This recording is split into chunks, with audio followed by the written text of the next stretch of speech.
أحمد الله رب العالمين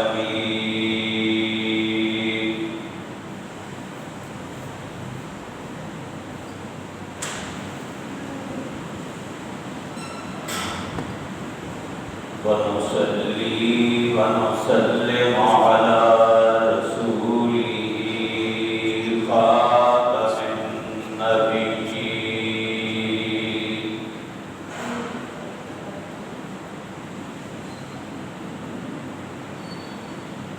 وعلى آله وأزواجه وأصحابه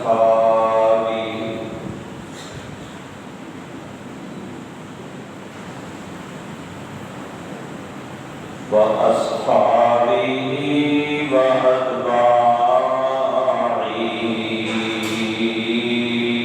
أجمعين.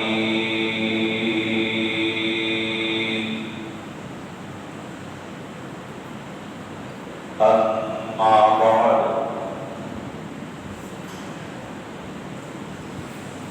فأعوذ بالله من الشيطان الرجيم. بسم الله الرحمن الرحيم.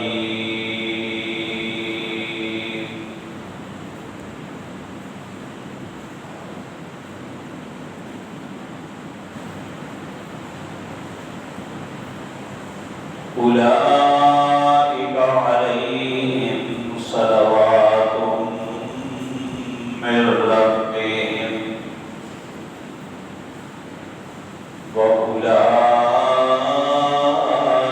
هم المهتدون.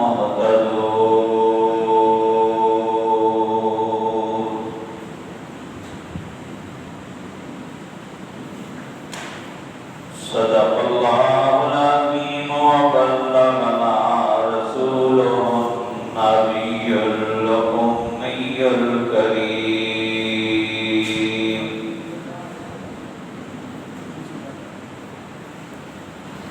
ونحن على ذلك لمن الشاهدين والشاكرين.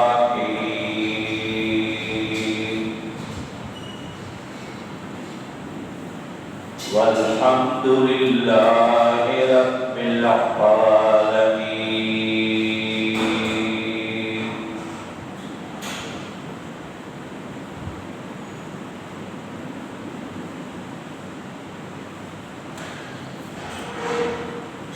سیدنا علی المرتضی رضی اللہ تعالی عنہ کی سیرت کے حوالے سے ہماری گفتگو جاری ہے.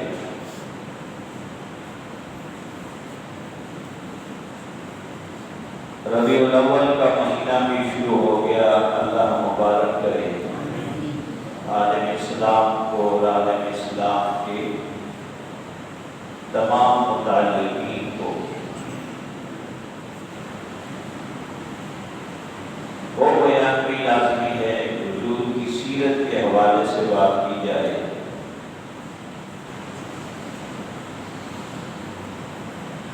لیکن جب تک تذکرہ صحابہ کا ہوتا ہے، اہل بیت کا ہوتا ہے، امہات المومنین کا ہوتا ہے،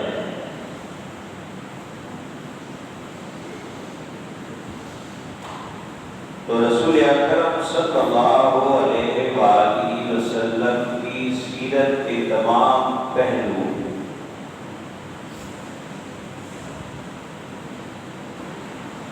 خود بخود ظاہر ہوتے رہتے ہیں.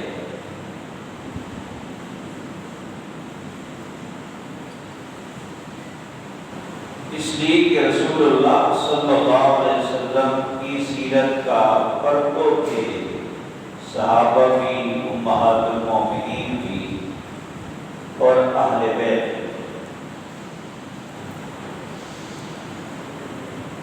یہ سیرتیں آپس میں مربوط ہیں، جڑی ہوئی ہیں.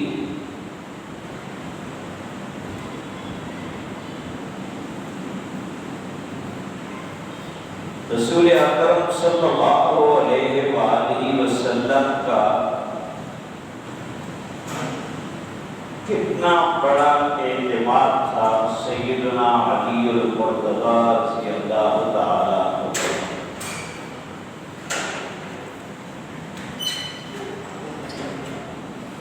مکی زندگی میں 10 سال کی عمر میں اسلام قبول کیا۔ جب خاندان کے لوگوں کو حضور نے بلایا اور دعوت دی تو خاندان کے بڑے خاموش رہے، جن میں سیدنا علی المرتضی کے والد بھی تھے، چچا بھی تھے، اور یہ اٹھ کر یہی کہتے رہے کہ میں آپ کا ساتھ دوں گا چھوٹی عمر۔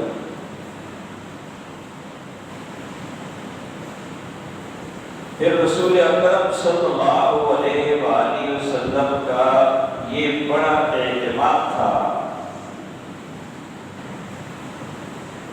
کہ جو امانتیں مکہ کے لوگوں نے حضور کے پاس رکھی تھی وہ امانتیں حضرت علی المرتضی کی سپرد کی، اور جس رات ہجرت فرمائی حضرت علی کو اپنے حجرہ اپنے گھر میں اپنے بستر پر سلایا۔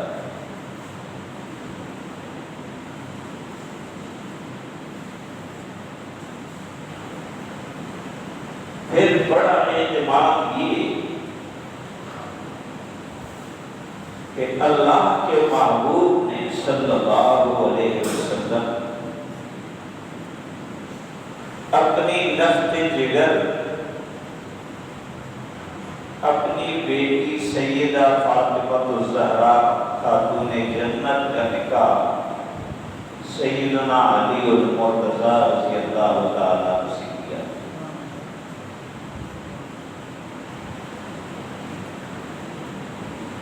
لین دین تو اس دور میں بھی ہوتے رہتے ہیں، لیکن بہن اور پھر بیٹی کے عقد کے لیے بڑا پھونک کے قدم رکھنا پڑتا ہے۔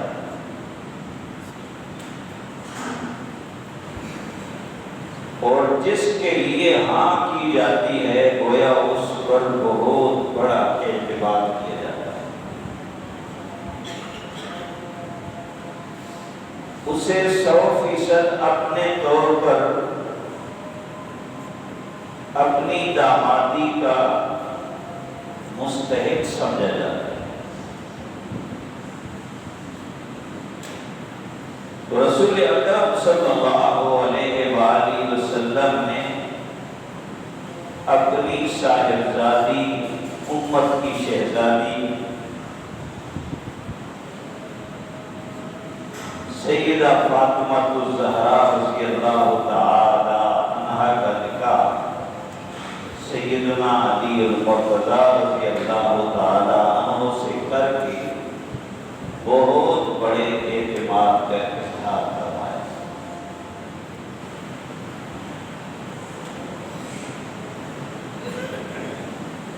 سیدنا علی المرتضی رضی اللہ تعالی عنہ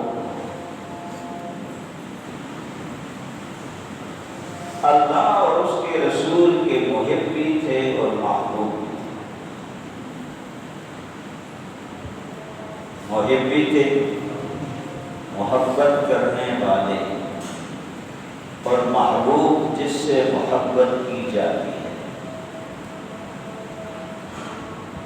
محب بھی تھے اور محبوب بھی تھے۔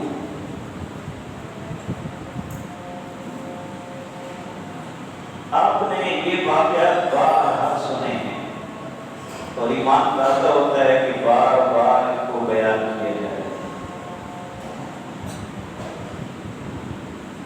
کہ خیبر میں یہود کے قلعے تھے، سارے قلعے فتح ہو گئے اور ایک فتح نہیں ہو رہا تھا، القبوس اس قلعے کا نام۔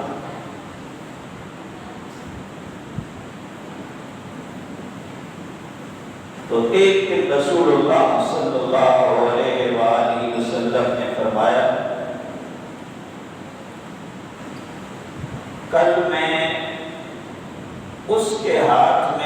جھنڈا دوں گا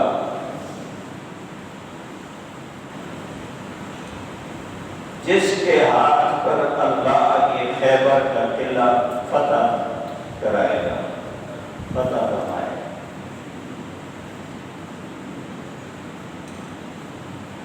اگلے دن بہت سارے صحابہ اسی اشتیاق میں کہ یہ سعادت مجھے حاصل ہو، حضور مجھے میرے ہاتھ میں جھنڈا تھما دے اور یہ قلعہ میرے ہاتھ پر فتح ہو۔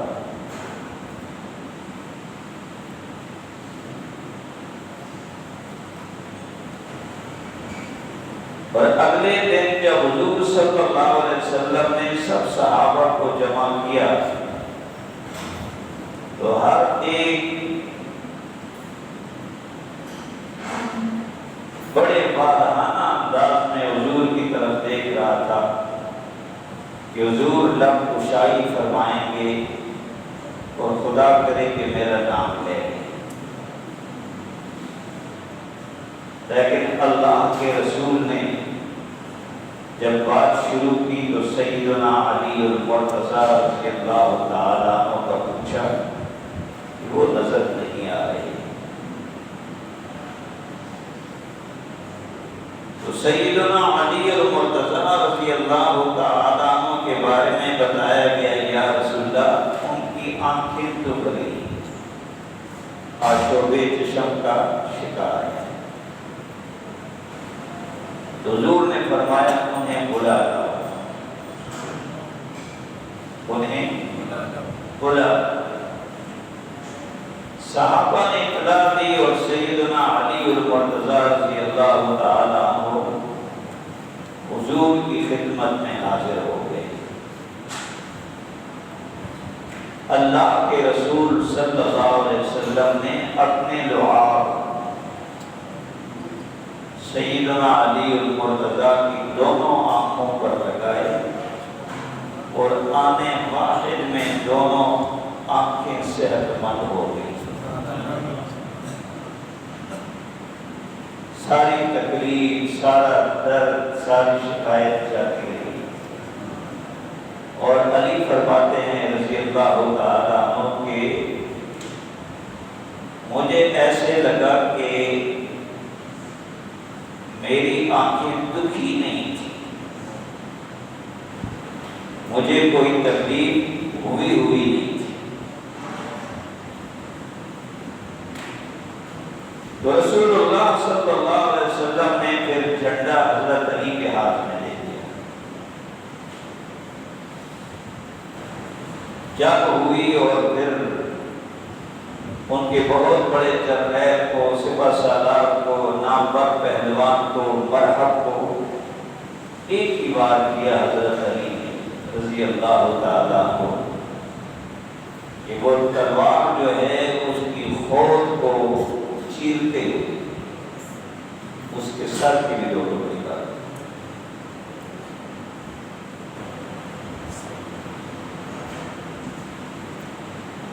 اب اس واقعے میں آپ دونوں سیرتیں لیتے ہیں، ایک یہ کہ معجزہ تھا حضور صلی اللہ علیہ وسلم کا کہ اپنے لعاب لگائے اور حضرت علی رضی اللہ تعالیٰ عنہ کی آنکھوں کی بیماری فوراً ٹھیک ہو گئی، یہ معجزہ تھا۔ یہ کیا تھا؟ اور دوسری بات یہ کہ نبی علیہ الصلوۃ والسلام نے ایک دن پہلے جو پیش گوئی فرمائی تھی وہ پوری ہو گئی کہ جھنڈا اس کے ہاتھ میں دوں گا جس کے ہاتھ پر خیبر فتح ہوگا، اور اللہ نے القموس کا وہ قلعہ حضرت علی رضی اللہ تعالیٰ عنہ کے ہاتھ میں فتح فرمایا۔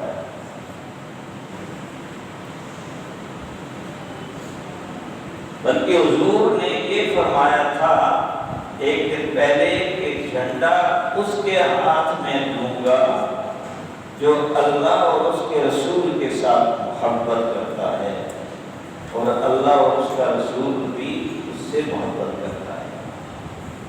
تو گویا حضرت علی رضی اللہ تعالیٰ عنہ اللہ اور اس کے رسول کے محب بھی تھے اور محبوب بھی تھے،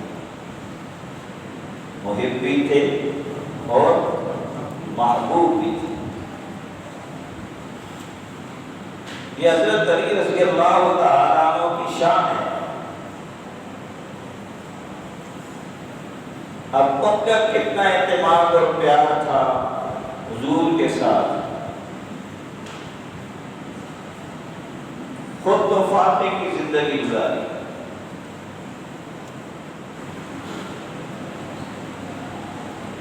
اصل میں صحابہ کرام رضوان اللہ تعالی علیہ مجمعین ان پر دونوں حالتیں زندگی کی گزرتی رہتی تھی، کبھی فاتح ہوتے تھے اور کبھی فراوانی ہوتی تھی۔ سیزن کی بات ہے، آپ لوگوں کے بھی سیزن ہوتے ہیں، کسی سیزن میں وہ جیبیں بھری ہوتی ہیں اور کسی سیزن میں قرض لینا پڑتا ہے۔ اسی طرح زمیندار کا بھی سیزن ہوتا ہے،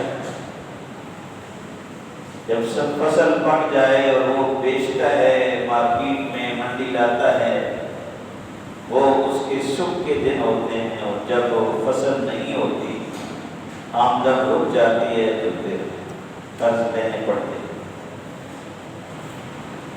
تو رسول اللہ صلی اللہ علیہ وسلم کے بارے میں جو یہ آتا ہے کہ کتنے کتنے دن آپ کے گھر میں چولہا نہیں جلتا تھا، یہ دن بھی گزرتے تھے اور کبھی بڑی فراوانی ہوتی تھی، لیکن بات یہ تھی کہ حضور جو کچھ بھی آتا تھا سب کچھ صدقہ کرتے تھے، رکھتے نہیں۔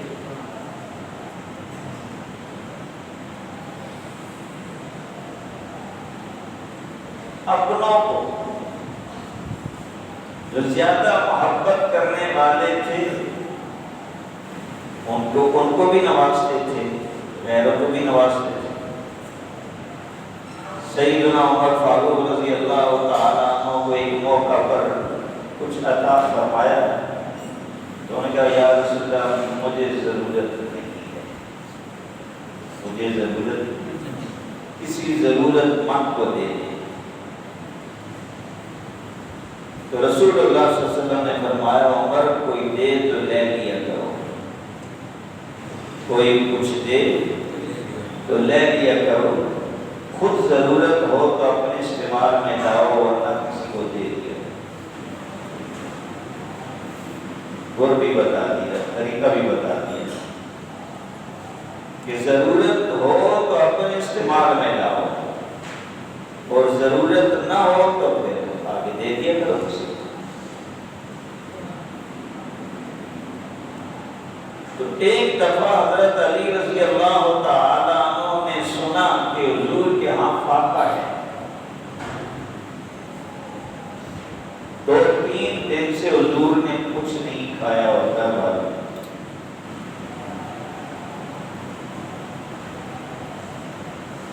سیدنا علی المرتضیٰ رضی اللہ تعالیٰ عنہ کے اپنے گھر میں بھی کچھ نہیں۔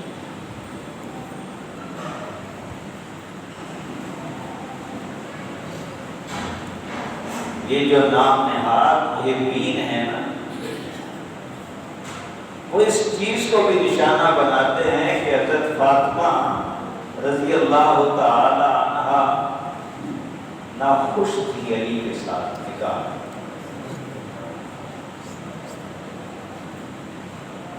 یہ بکواس بھی کرتے رہتے ہیں، عجیب محبت۔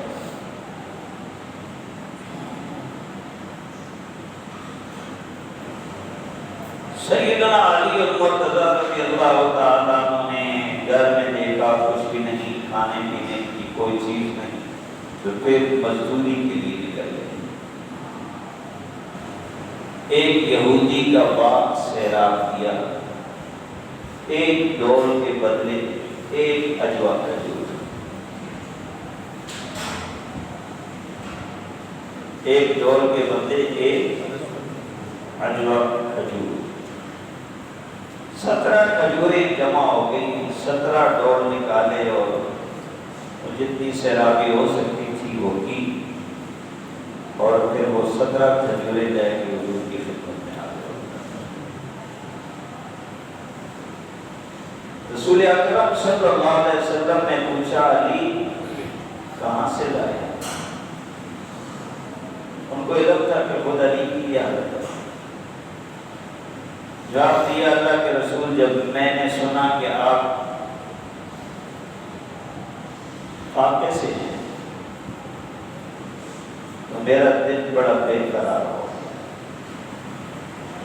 میرا دل بڑا بے قرار ہو گیا۔ میں نے یہ سیرابی کی اور 17 کھجوریں بھی کی جو آپ کی خدمت میں حاضر ہوا۔ رسول اللہ صلی اللہ علیہ وسلم نے فرمایا تیری اللہ اور اللہ کے رسول کے ساتھ محبت ہے، اس وجہ سے بے شک محبت ہے۔ تو رسول اللہ صلی اللہ علیہ وسلم نے فرمایا جو اللہ کے رسول سے محبت کرے گا نا، سن دو درجہ توجہ فرماؤ، تو پانی جس طرح اپنے بہاؤ کی طرف تیز دوڑتا ہے، جس طرح بہ رہا ہوتا ہے تو وہاں پانی تیزی سے جاتا ہے۔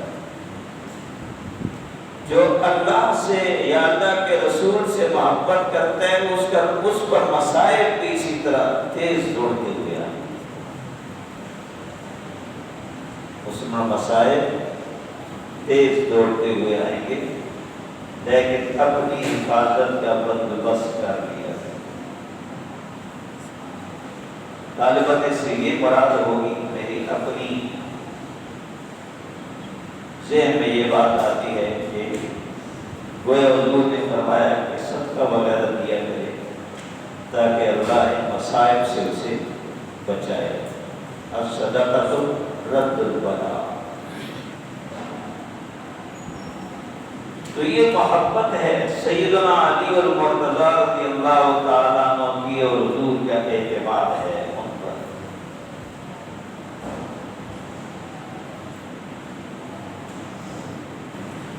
سیدنا علی المرتضیٰ رضی اللہ تعالیٰ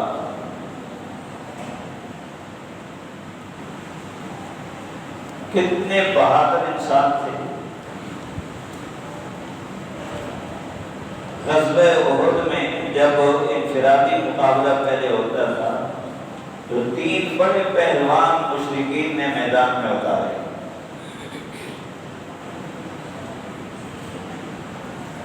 اور ان آنے والوں نے یہ اعلان کیا کہ جو ہمارے رشتہ دار ہیں وہ ہمارے مقابلے میں آئیں، جس میں ولید کے 2 بیٹے تھے، شیبہ بن ولید، شیبہ بن ربیعہ اور عتبہ بن ربیعہ، اور ایک ولید تھے، یہ 3۔ تو رسول اللہ صلی اللہ علیہ وسلم نے 3 کو مقابلے میں اتارا، سیدنا علی المرتضیٰ کو، سیدنا امیر حمزہ کو، اور سیدنا عبیدہ کو۔ یہ حضور کے خاندان کے چچا تھا، بھائی، کزن تھا، دوسرا بھی اسی طرح۔ تو حضرت علی المرتضیٰ رضی اللہ تعالیٰ عنہ نے اور حضرت حمزہ نے ایک ہی بار میں ان پہلوانوں کو زمین بوس کر دیا۔ البتہ عتبہ پر اس مخالف کا وار جو ہے وہ پہلے پڑ گیا، جس کی وجہ سے شدید زخمی ہو گئے، تو حضرت علی اور حمزہ نے بڑھ کے اسے بھی جہنم رسید کر دیا۔ جس مشرک نے عتبہ کو، جس مشرک نے عبیدہ کو زخمی کیا تھا، اس کو بھی زمین بوس کر دیا۔ بہادری، شجاع حضرت علی رضی اللہ تعالیٰ عنہ کو حضور نے اپنی تلوار عطا فرمائی، ذوالفقار اس کا نام تھا۔ تلوار کا کیا نام تھا؟ ذوالفقار نام تھا۔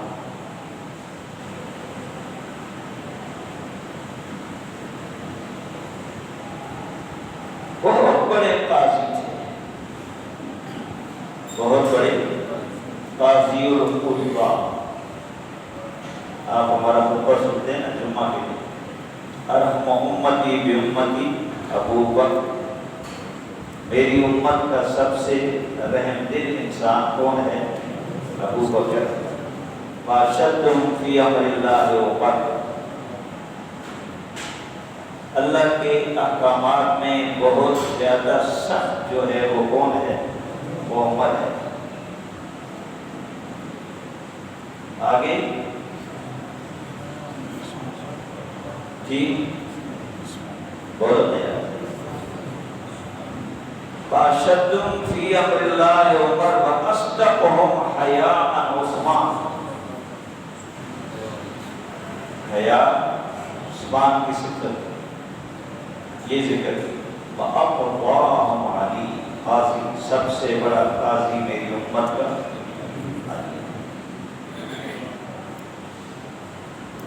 رسول اللہ صلی اللہ علیہ وسلم نے سیدنا علی المرتضی رضی اللہ تعالیٰ عنہ کو ایک دفعہ یمن بھیجا۔ لوگ آئے تھے، ہمارے معاملات آپس میں آتے ہیں، کوئی فیصلہ کرنے والا نہیں۔ رسول اللہ صلی اللہ علیہ وآلہ وسلم نے جناب علی سے فرمایا علی جاؤ، میں تمہیں یمن کا قاضی مقرر کرتا ہوں۔ سیدنا علی المرتضی رضی اللہ تعالیٰ عنہ نے عرض کی اللہ کے محبوب، ایک تو میری عمر تھوڑی ہے، کم عمر، دوسرا میرا یہ تجربہ نہیں کہ لوگ معاملات لائیں گے اور میں فیصلہ کر سکوں۔ دو آدمیوں کے درمیان فیصلہ کرنا یہ بڑی مشکل بات ہے، اور رسول نے فرمایا جو قاضی بنا دیا گیا، جج مقرر کر دیا گیا، وہ خود چھری کے ساتھ ذبح کر دیا۔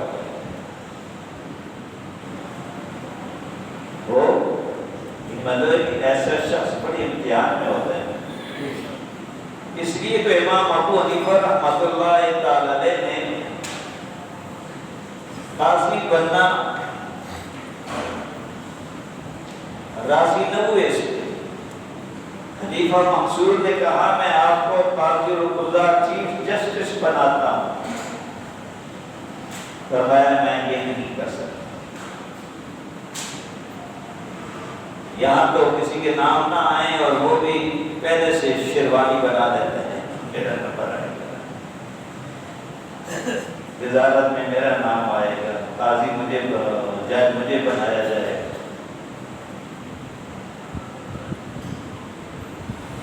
انصاف کرنا دو آدمیوں کے درمیان، دو فریقوں کے درمیان بڑی مشکل بات ہے۔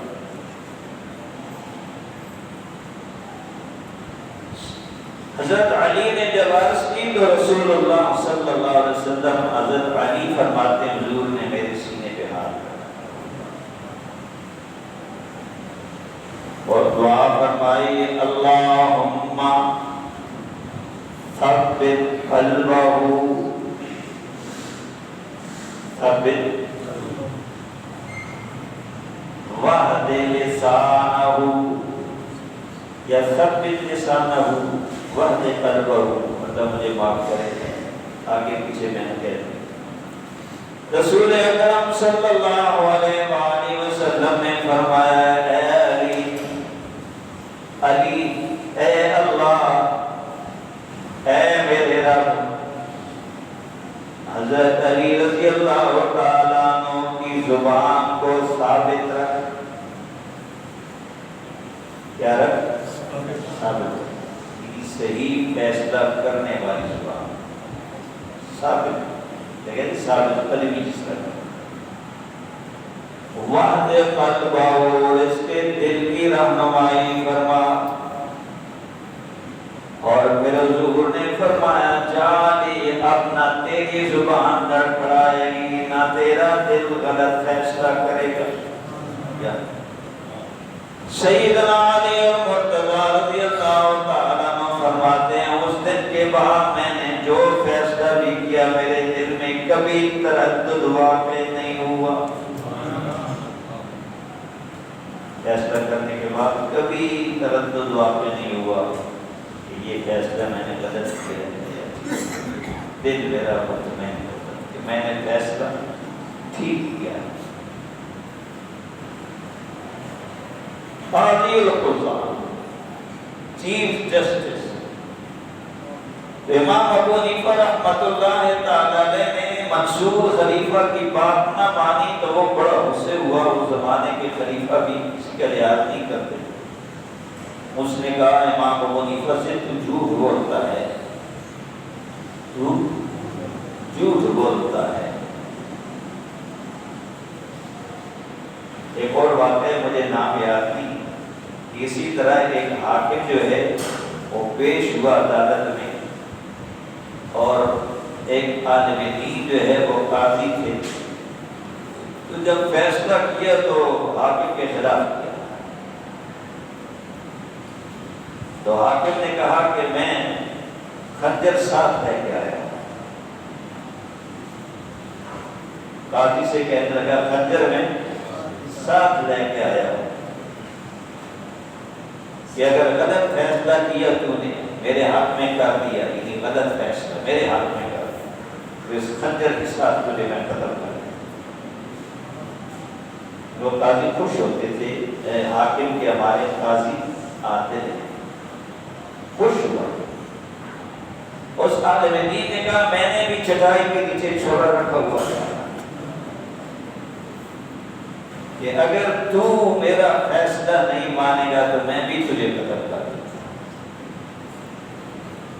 یہ قاضی تھے اور یہ حاکم تھے۔ اب تو قانون جو ہے موم کی ناک ہے نا، جدھر اس کو پھیر دو، نئے نئے آرڈیننس بنتے ہیں۔ جب معاملہ زوال پذیر ہوتا ہے تو پھر اپنوں کو بچانے کے لیے نیا آرڈیننس آ جاتا ہے، نیا آرڈیننس۔ بات سمجھ میں آ رہی ہے؟ جی۔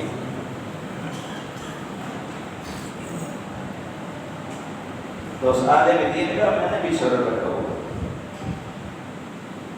اپنے دوستوں کو لطیفہ سنایا۔ میں نے کہا کہ ایک مولوی صاحب کے گھر کے سامنے ایک گدھا مرا پڑا ہوا تھا،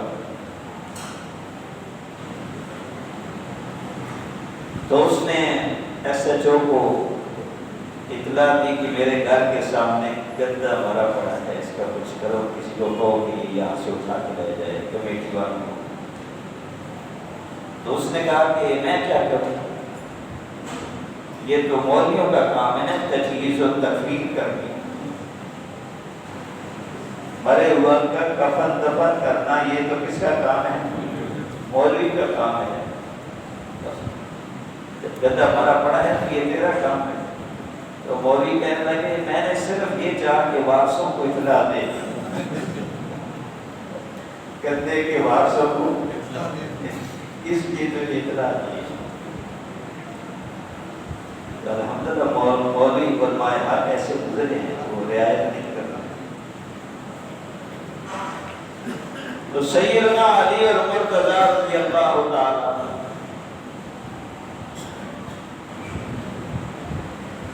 ایک مقدمے میں پیش ہوئی، ان کی ذرہ گم ہو گئی، گر گئی کسی جگہ میں۔ بعد میں وہ ذرہ جو ہے ایک یہودی کے پاس دیکھی گئی، قاضی شریح چیف جسٹس حضرت علی نے مقرر کیا۔ سیدنا علی اور مرتضی رضی اللہ تعالیٰ عنہ نے استغاثہ کیا کہ میری ذرا گم ہوئی ہے اور وہ فلاں یہودی کے پاس پائی گئی ہے، مجھے اپنی ذرا واپس نکال دے۔ قاضی نے سمن جاری کر دیا، یہودی آیا اور اس سے کہا گیا کہ یہ ذرا آپ کی جگہ میری ہے۔ حضرت علی تو دعویٰ کرتے ہیں حاکم وقت امیر المومنین کی یہ میری ہے، تو فرمایا کہ وہ تو یہ دعویٰ کرتے ہیں، تو یہودی نے جواب دیا کہ یہ میری ہے، ان کی نہیں ہے۔ تو اب حضور نے اصول بتایا کہ جو دعویٰ کرے وہ ثبوت پیش کرے. البینۃ علی المدعی، جو دعویٰ کرے وہ ڈاکومنٹس ہیں، گواہ ہیں، جو وہ ثبوت پیش کرے. اگر اس کے پاس کوئی ثبوت نہیں ہے تو پھر مدعا علیہ والیمین الیمین علی کیا ہے البینۃ علی المدعی والیمین علی من انکر، اور قسم پھر اس پر ہے جو انکار کرے. مدعی کے دعوے کا جو انکار کرے کہ نہیں میرے مجھ پر اس کے پیسے نہیں بنتے، کچھ بھی نہیں ہے اس کا، وہ انکار کرے تو وہ قسم کھائے. وہ کیا کرے گا؟ قسم کھائے. آج کل قسموں کا دور ہے نا، جس نے چیز چرائی ہو تو وہ پہلے سے سازش کو کہتا ہے جی میں قسم کھانے کے لیے تیار ہوں. اصول ہے دعویٰ کون؟ جو دعویٰ کرے گا وہ ثبوت پیش کرے گا. اگر اس نے ثبوت پیش کر دیے تو مدعا کی قسم کی ضرورت نہیں ہے، بس چیز اسی. اور اگر اس نے کہا میرے پاس کوئی ثبوت نہیں ہے تو پھر مدعا سے کہا جائے گا اب قسم کھا. اب اگر اس نے قسم کھا لی تو چیز اس کو دے دی جائے گی، اور اگر وہ قسم ڈر گیا اور قسم نہ کھائی تو چیز واپس مدعی کو لے جائے. رسول اکرم سیرت بیان ہو رہی، رسول اکرم صلی اللہ علیہ وسلم نے امت کو کیسے اصول بتائے. البینۃ علی المدعی والیمین علی من انکر، ثبوت مدعی پر لازم ہے، اور وہ ثبوت پیش نہ کر سکے تو مدعا جو ہے وہ قسم کھائے. یہاں خود ہی آگے ہو جاتے ہیں، چیز بھی چرائی ہوتی ہے، کہتے ہیں جی میں قسم کھاتا ہوں میرے پاس. قاضی شریح نے حضرت علی رضی اللہ تعالیٰ عنہ مدعی تھے، ان سے فرمایا گواہ لاؤ.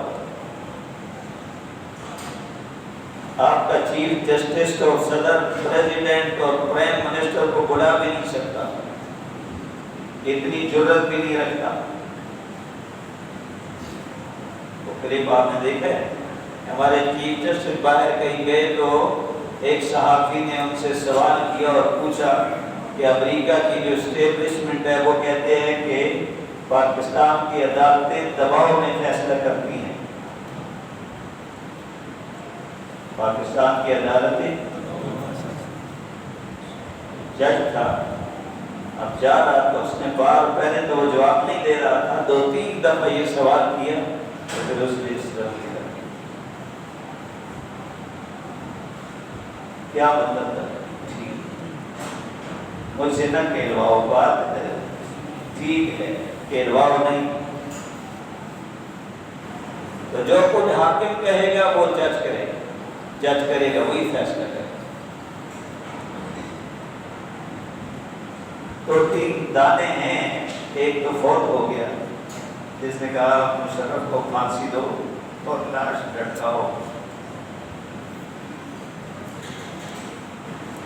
یہ جج ایسے ہوتے ہیں، ان کو جج کہتے ہیں. کیا کہتے ہیں؟ جج کہتے ہیں. باقی ججوں کا کیا کام ہے؟ وہ کار میں جا رہا تھا، ہمارے ایک وکیل ہے وہ کہتے ہیں میں ڈرائیونگ کر رہا تھا، پیچھے میرے جج بیٹھا ہوا تھا. ایک چیک پوسٹ پہ مجھ سے سپاہی پوچھنے لگا کہ کہاں جا رہے ہو، بتاؤ شناختی کارڈ کے. پوچھا یہ پیچھے کون بیٹھا ہے؟ میں نے کہا جج ہے. کہتے ہیں کیا کام کرتا ہے؟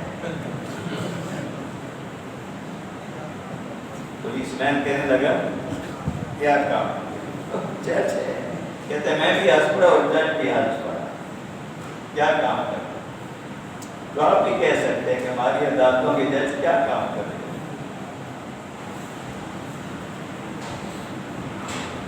سیدنا علی المرتضی رضی اللہ تعالیٰ عنہ سے چیف جسٹس کہنے لگے امیر المومنین سے تو دعویٰ کرتا ہے کہ یہ ذرہ میری ہے، ثبوت پیش کر. سیدنا علی المرتضی رضی اللہ تعالیٰ عنہ نے گواہ کے طور پہ اپنے بیٹے حسن کو پیش کیا رضی اللہ تعالیٰ عنہ۔ بڑا بیٹا حضرت علی کا، سیدنا علی المرتضیٰ رضی اللہ تعالیٰ عنہ کے کتنے بیٹے تھے سیدہ فاطمہ سے؟ 3 بیٹے تھے، حسن، حسین اور محسن۔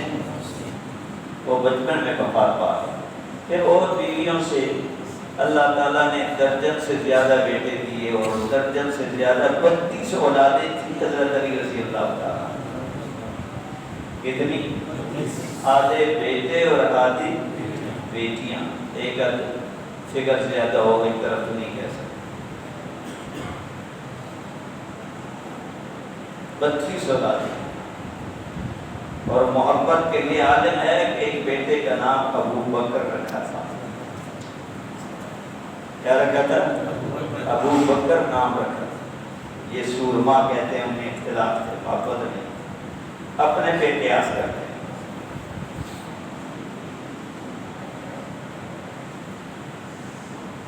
اسی طرح بیٹوں نے حسن اور حسین نے اپنے بیٹوں کے نام عثمان بھی رکھے ہیں، عمر بھی رکھے ہیں۔ حضرت حسین کے ایک بیٹے کا نام عمر تھا،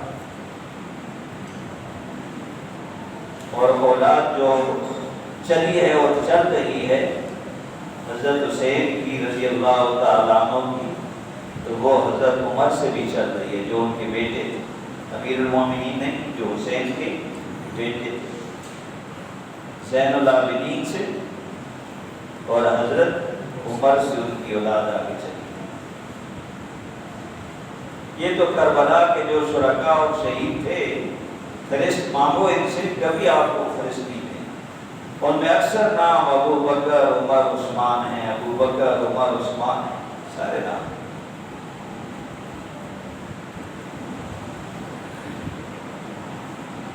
کس کو پیش کیا؟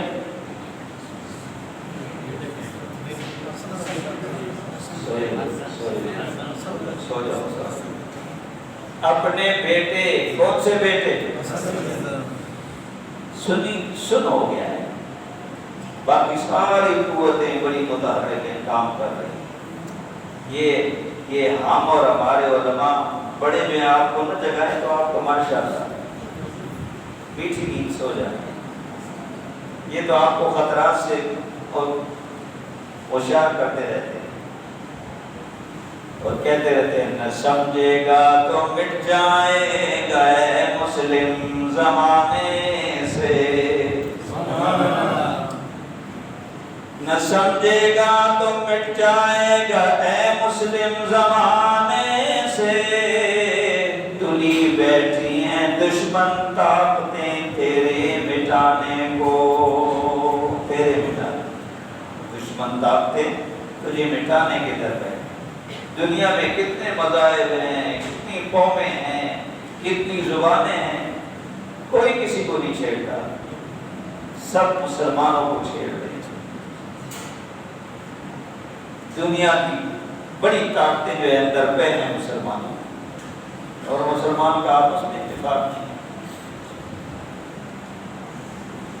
سیدنا علی المرتضیٰ رضی اللہ تعالیٰ عنہ سے جج کہنے لگا، چیف جسٹس قاضی القضاء، بیٹے کی گواہی باپ کے حق میں قبول نہیں کی جا سکتی، لہذا میں یہ گواہی رد کرتا ہوں۔ امیر المومنین سے کہہ رہے ہیں، ان کے مقرر کیے ہوئے چیف جسٹس کہہ رہے ہیں، علی تیرے بیٹے کی گواہی تیرے حق میں قبول نہیں کی جا سکتی۔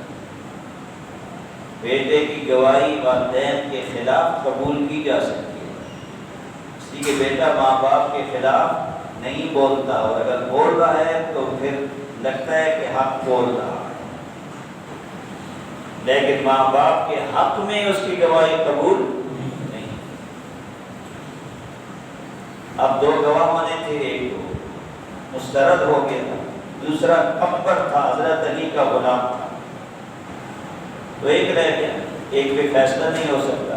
اور بعض روایتوں میں یہ آتا ہے کہ پھر کمبر کو آگے کیا تو جج نے کہا غلام کی گواہی مالک کے حق میں بھی قبول، لہذا میں تیرے دونوں گواہوں کو مسترد کرتا ہوں اور فیصلہ یہودی کے حق میں کرتا ہوں۔ اندر خانہ تو ٹھیک ہے، وہ ذرا یہودی کی نہیں تھی، وہ پٹھان کہتے ہیں نا شرع ظاہر ہوگی، شرع ظاہر۔ نبی علیہ السلام فرمایا کرتے دیکھو آپ لوگ آتے ہیں میرے پاس اپنے معاملات اور اپنے تنازع لے کر، لیکن اللہ سے ڈرا کرو، میں بھی انسان ہوں، کبھی کسی کی چرب لسانی کی وجہ سے ایک فریق ناحق ہوگا اور اپنا کیس بڑا پیش کر سکے گا اور دوسرا بیچارہ بول نہیں سکے گا، وہ بات کر نہیں سکے گا اور وہ صحیح صورتحال بتا نہیں سکے گا، تو میں اگر فیصلہ اس کے حق میں کر دوں کہ جو زبان چرب لسان ہے، تو میرے فیصلے سے بھی چیز اس کی نہیں ہو سکتی۔ اللہ سے ڈرا کرو، اللہ سے، میرے فیصلے سے بھی وہ چیز اس آدمی کی نہیں ہو سکتی۔